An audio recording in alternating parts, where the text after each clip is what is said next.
Dear students, good morning to all. Hope you are fine.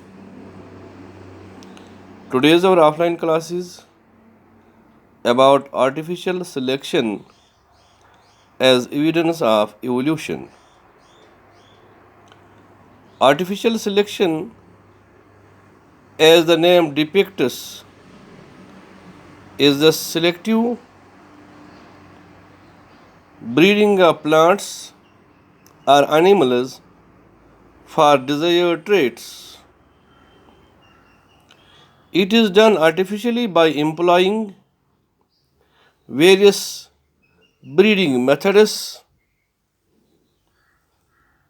and that is why it is called artificial selection. Following are the examples of artificial selection. Number first, generation of different breeds of dogs, cows, sheep. Number second, generation of different vegetables like broccoli, kale, cauliflower, etc. from wild mustard. Man domesticated wild animals and plants and then selectively bred them for the traits or group of traits desired by him in various fields. Like in agriculture, he bred cows, buffaloes, etc. to increase yield and quality of milk. In horticulture, that is the science of plant cultivation, he bred various crops to improve yield, nutritional value, and disease resistant crops. For supports, he bred better breeds of fowls, bulls, and horses for cockfighting, bull race, and horse race respectively.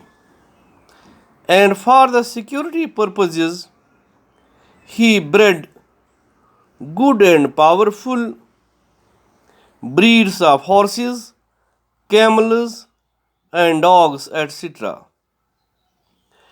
It is argued that if within hundred of years man could create new breeds, then could not nature have done the same over millions of years? Now, natural selection as evidence of evolution. Darwin and Wallace talked about the natural selection, that is, the selection done by nature. An interesting example of natural selection comes from the industrial melanism. Industrial melanism. Before emergence of industrialization, that is in 1850s in England, white-winged moths were more in number than the dark-winged or melamized moths. But after industrialization, that is in 1920, the condition was reversed. It was seen that in the post-industrialization period, the number of dark-winged moths increased much more than white-winged moths in the same area of England. What could be the reason for this phenomenon? This could be explained as follows. The moths rest on tree trunks Before industrialization, no air pollution was there. The tree trunks were lighter in color as no deposition of smoke and soot took place on the tree trunks. And also, there was a thick growth of almost white colored lichens on the tree trunks. Under this condition, it is difficult for a predator, that is bird, to spot or find the white-winged moths against the light background of tree trunks, but easy to spot the dark-winged moths. Hence, the birds killed and ate dark-winged moths, resulting in the decrease in the number of dark-winged moths.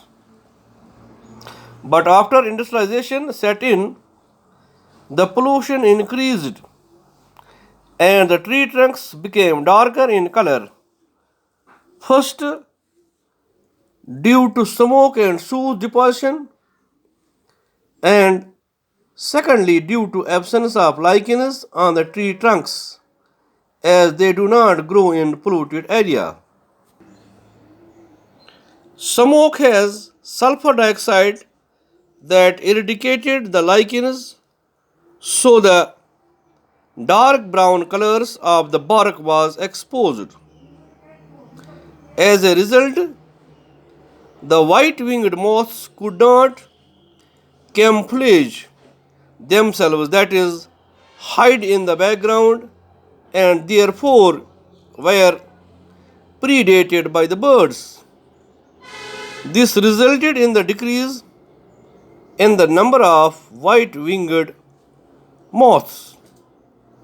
This explanation was further supported by the fact that in the rural areas, the count of melanic, that is dark-winged moths, was low and white-winged was more, as industrialization did not occur in these areas. Hence, this all explains that in a mixed population having different variants, that is types of moths, those that can better adapt will survive and will produce more offsprings, or we can say that they will be naturally selected. Natural selection brings evolution, but remember, no variant is completely wiped out. Thanks.